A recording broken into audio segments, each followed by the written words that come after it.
자, 11월 5일 화요일입니다. 오전 생방송 바로 시작해 볼 수 있도록 하겠습니다. 자, 일단 유튜브로 시청해 주시는 분들께서는 좋아요 한 번씩만 좀 부탁을 드리도록 하겠습니다. 자, 일단 오늘 같은 경우 뉴욕 증시 먼저 짚어보고 그 다음에 특징 뉴스들, 그리고 이번 주 뿐만 아니라 오늘부터 또 봐야 될 신규 종목들까지 한 번씩 좀 짚어보도록 하겠습니다. 자, 뉴욕 증시 같은 경우에는 혼조세를 보이면서 3대 지수이 모두 일제히 하락 마감을 했습니다. 사실 이제 대선이 내일이죠, 발표가 한국 시간으로. 그렇기 때문에 대선 전에 불확실성이 어느 정도 있기 때문에 뭐 약조정 정도는 어느 정도 예정이 되어 있던 그런 부분이었습니다. 자, 다우 같은 경우는 0.6% 하락, 나스닥은 0.3%, S&P 500도 0.3% 정도 하락을 하면서 마감을 했습니다.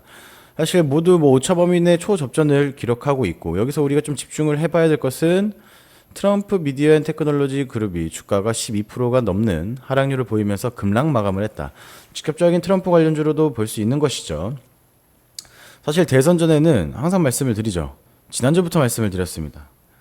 10월 달부터 일정이 있는 일정주 같은 경우에는 항상 선반영됩니다.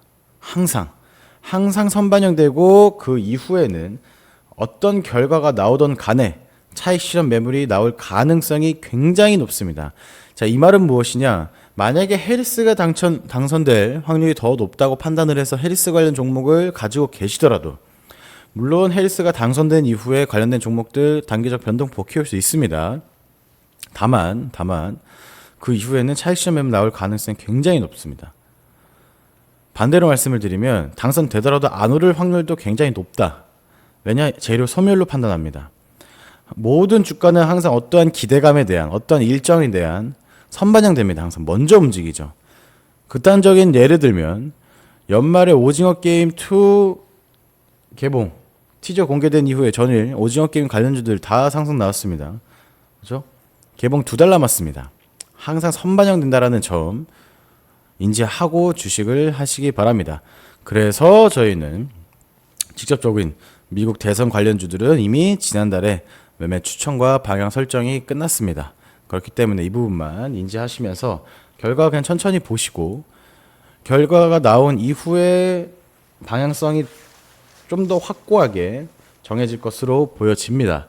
반면에 국내 증시 같은 경우에는 어느 정도 불확실성이 좀 해소가 되어 가는 모습이죠. 대외적인 변수가 아니라 대내적인 변수로 보았을 때도 어느 정도 불확실성이 계속해서 해소가 되고 있다. 굉장히 연초부터 말이 많았던 금투세가 이재명 대표의 폐지 발언과 함께 전일 양 지수는 모두 급등이 나왔습니다. 지수 자체적으로 보았을 때도 뭐 단기적 추세선까지 상승이 나오는 모습이고, 자, 물론 오늘 추가적인 상승이 나오면 굉장히 좀 양호한 흐름을 이어나갈 수 있을 것으로 보여지는데, 국내 증시도 마찬가지로 오늘 내일 같은 경우에는 미 대선 방향 설정되기 전까지는 약 혼조세를 보일 것으로 예상이 되어집니다. 그렇기 때문에 내일까지는 천천히 그냥 시장 보시면서 매매할 종목들을 정상적으로 매매하시고, 그렇죠? 연말 랠리를 위한 준비를 양지수가 모두 하는 구간이기 때문에 무리하게 매매하시는 것보다는 타점 나오고 타이밍 보이면 공격적인 매매는 계속해서 진행할 수 있을 것으로 보여진다. 다만 오늘 내일까지만, 그죠? 내일까지만 일단 보수적 접근이 어느 정도는 필요하다. 요 정도만 체크를 하고 넘어가도록 하겠습니다. 자, 한미약품의 비밀병기를 미국 비만학회에서 공개한다라고 합니다. 한미약품 추천하는 거 아닙니다. 추천하는 게 아니라 제약바이오에 관련된 이슈들이 지속되고 있다라는 큰 덩어리, 그렇죠? 우량한 종목에 대한 설명을 드리는 겁니다. 지금 그래도 이제 하반기 얼마 남지 않은 상황 속에서 지속적으로 수급을 어느 정도 유지를 하고 있고, 방향 설정이 계속해서 편안하게 되고 있는 테마가 바로 제약바이오다. 이슈는 계속되고 있습니다. 자, 물론 비만 치료제도 저희는 매매가 끝났지만 추가적인 수급 들어오면서 단기적 변동폭 키울 가능성도 분명히 있습니다. 다만 지금은 차익 실현 매물 나오고, 그다음에 하방 압력이 큰 재료이기 때문에 지금 당장 접근하는 것보다는 추후 다시 한번 재료화되고 테마화되면 그때 접근하는 것이 좋을 것 같다라는 말씀을 드립니다. 자, 지금 최근에 다시 한번 전력 관련주들, 데이터 센터 관련주들이 전일 장마감 전에도 단기적 상승이 조금 나오면서 수급을 유지하면서 마감을 했습니다.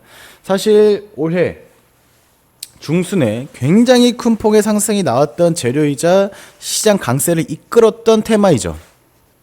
AI 전력 수요가 증가하면서 전력 관련주들, 전선 관련주들 지속적으로 계속해서 상승이 나왔었습니다. 자, 그렇기 때문에 충분히 테마 순환 나올 수 있을 만한 재료입니다. 그래서 오늘 관련된 종목 한 종목 정도는 좀 짚어드릴 예정인데, 전력주들도 조금씩 관심을 가지셔야 되는 그런 시점이다라는 점 다시 한번 말씀을 드리고, 윤 대통령이 내년에 AI와 바이오 양자 전략 기술에 30조 원을 투입할 예정이라는 소식까지 전일 나왔던 소식이죠. 그렇죠? 제가 방금 말씀드렸던 뭐 전력 관련주들, AI 전력 관련주들, 그 다음에 바이오는 그냥 계속 보는 겁니다. 내년 초까지는. 그 다음에 양자는 최근에 다시 한번 이슈화가 되고 있는데, 작년 말과 연초였습니다. 양자 관련주들이 굉장히 많이 상승이 나왔었는데, 최근에 이슈가 되고 있음에도 불구하고 테마 수급 자체적으로 봤을 때는 조금 약한 모습입니다. 상대적으로. 네, 상대적으로 약한 모습이기 때문에 조금 지속적인 관심이 좀 필요하다. 아직까지는 접근할 정도의 테마 수급은 아니라고 생각을 합니다. 만약에 또 타점 나오고 추가적인 수급 확인된다라고 하면 그때 제가 다시 한번 생방송을 통해서라든지 소통방을 통해서 다시 안내 드릴 수 있도록 하겠습니다. 자, 이 정도만 오늘 특징 뉴스들 체크를 하시면 될 것 같습니다. 자, 그래서 오늘 뭐 어떤 종목들을 보고 어떤 방향성을 좀 가지면서 움직여야 되냐, 이젠 테마별로 조금 자세하게 더 설명을 드리려고 합니다. 자, 일단은 자, 첫 번째로는 최근에 조금씩 강조를 드리고 있는 디지털 화폐입니다. 사실 전일 로지시스도 추천을 드렸었고, 지금 KCT도 추천드리고 단기적 급등 나온 이후에 전일 약 수급을 유지를 하면서 그렇게 마감을 하는 모습을 보여주었는데, 단기적으로 봤을 때 일단 눌림목 부분입니다. 자, 물론 시간의 거래에서 1% 가까운 조그만 하락률을 보여주긴 했습니다만, 수급 다시 유지가 되고 5일선 부근 지지를 해주면서 마감을 했습니다. 오늘 추가 수급 들어오면 다시 전고점 돌파하러 갈 가능성이 높다. 그래서 눌림목 부근에 다시 한번 좀 관심을 가지시라고 다시 추천을 드립니다. KCT. 그 다음에 전일 추천드렸던 로지시스도 수급 살아있습니다. 수급 살아있기 때문에 이 정도 계속해서 관심을 가지시면서 체크를 하시면 될 것 같다 라는 말씀을 드립니다. 유튜브로 거의 200분 가까이 시청을 해주시고 계십니다. 시청해주시는 분들 좋아요 한 번씩만 좀 부탁드리도록 하겠습니다. 자, 그리고 제약바이오도 좀 계속해서 관심을 가져야겠죠. 제가 최근에도 말씀을 계속 드리고 있습니다. 제약바이오는 일단 뭐 랩지노믹스 같은 경우에는 뭐 최근에 제가 많이 언급을 드렸었죠. 그죠? 단기적 급등 이후에 조정, 새로운 거래량, 그죠? 새로운 거래량 터지고 있고요. 그다음에 다시 한번 상방으로 틀기 위한 우상향 진행 중입니다. 이럴 때는 추가적인 거래량만 필요합니다. 뭐 예상치 못한 언론의 뉴스가 나온다던가 추가적으로 수급이 들어갈 만한 이슈화가 된다라고 하면 가장 먼저 탄력도를 높일 수가 있겠죠. 그죠? 그리고 휴마시스까지만 좀 보시면 될 것 같습니다. 휴마시스까지만. 상승 이후에 조정, 다시 수급 유지, 이제 다시 한번 상승 나올 만한 그런 자리입니다. 물론 현 구간에서 다시 눌림목 줬다가 2,000원대, 1,900원대 횡보하고 다시 한번 심리적 지지라인 만들고 난 이후에 움직일 수도 있겠지만, 이런 종목 바로 갈 수도 있습니다. 바로 한 번 더 치고 갈 수도 있기 때문에 휴마시스까지는 오늘 관심이 필요할 것으로 보여진다. 이렇게 좀 체크를 하시면 될 것 같습니다. 자, 그리고 방금 설명드렸던 전기 관련, 전력 관련주까지 한 종목만 보시고 오늘 시장 한번 힘차게 시작해 볼 예정입니다. 휴마시스 보시고요. 그 다음에